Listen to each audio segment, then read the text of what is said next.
നമസ്കാരം.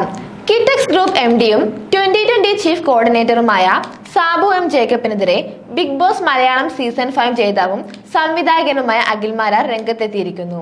കഴിഞ്ഞ ദിവസം മുഖ്യമന്ത്രി പിണറായി വിജയനും മകൾ വീണ വിജയനുമെതിരെ സാബു രംഗത്തെത്തിയിരുന്നു. പോലീസ് വേട്ടയാടുകയാണെന്നും തന്നെ അറസ്റ്റ് ചെയ്താൽ മുഖ്യമന്ത്രിയുടെ ഓമനപുത്രിയെ അകത്താക്കുമെന്നായിരുന്നു സാബു പറഞ്ഞത്. തന്നെ അറസ്റ്റ് ചെയ്യുന്ന സാഹചര്യം ഉണ്ടായതിൽ മുഖ്യമന്ത്രിയുടെ മകളെ ഒരാഴ്ചക്കകം ജയിലിലാക്കാൻ ഉതകുന്ന ആറ്റം ബോംബ് തന്റെ കയ്യിലുണ്ടെന്നുമായിരുന്നു അദ്ദേഹം പറഞ്ഞത്. ഇതിന്റെ പശ്ചാത്തലത്തിലാണ് അഖിൽ മാരാറുടെ പ്രതികരണം. തന്നെ ഒഴിവാക്കാൻ മകളെ രക്ഷിക്കാമെന്ന് പറയുന്നത് വഞ്ചനയാണ് എന്നും സാബു സ്വയം കള്ളനാണെന്നും മറ്റുള്ള കള്ളന്മാരെ സംരക്ഷിക്കുന്ന ആളുമാണ് എന്നാണ് വിളിച്ചു പറഞ്ഞിരിക്കുകയാണ് അഖിൽ മാരാർ. അഖിൽ മാരാറിന്റെ വാക്കുകൾ ഇങ്ങനെയാണ്: ബോംബ് നിർമ്മിക്കുന്നതും കൈവശം വെക്കുന്നതും ഗൗരവകരമായ കുറ്റമാണ്. അതിനേക്കാൾ വലിയ കുറ്റമാണ് ഞാനത് എടുത്തു പൊട്ടിക്കുമെന്ന് ഭീഷണി മുഴക്കി പാവങ്ങളെ ഭയപ്പെടുത്തുന്നത്.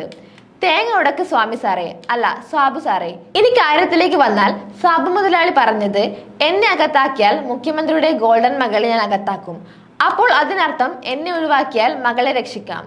ഒരേ സമയം സ്വയം കള്ളനും മറ്റുള്ള കള്ളന്മാരെ സംരക്ഷിക്കുന്ന ആളും കൂടിയാണ് താനെന്ന് വിളിച്ചു പറയുകയാണ് സാബു ചെയ്തത്.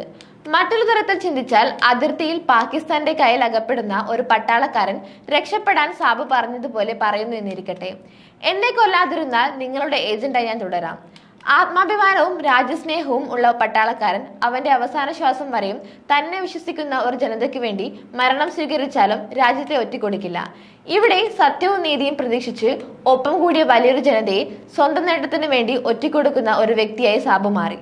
അല്ലെങ്കിൽ അയാൾ പറയണം, ഞാൻ അകത്തായാലും എന്റെ എല്ലാം നശിച്ചാലും ഈ നാട്ടിലെ ജനങ്ങളെ അച്ഛന്റെ അധികാര കസേര ഉപയോഗിച്ച് പറ്റിച്ച മകളെ ഞാൻ അകത്താക്കും.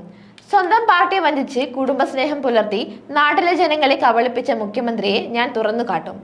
ആഭ്യറുണ്ടോ സാബു മുതലാളി? ഇല്ലെങ്കിൽ തുറന്നങ്ങ് സമ്മതിക്കണം. അന്നും ഇന്നും കച്ചവടം സാബുവിനറിയാം. അത് തന്നെ ഇപ്പോഴും ചെയ്യുന്നുവെന്ന് സാബു എം ജേക്കബിനെതിരെ അഖിൽ മാരാറുടെ വാക്കുകൾ ഇങ്ങനെയായിരുന്നു. നന്ദി.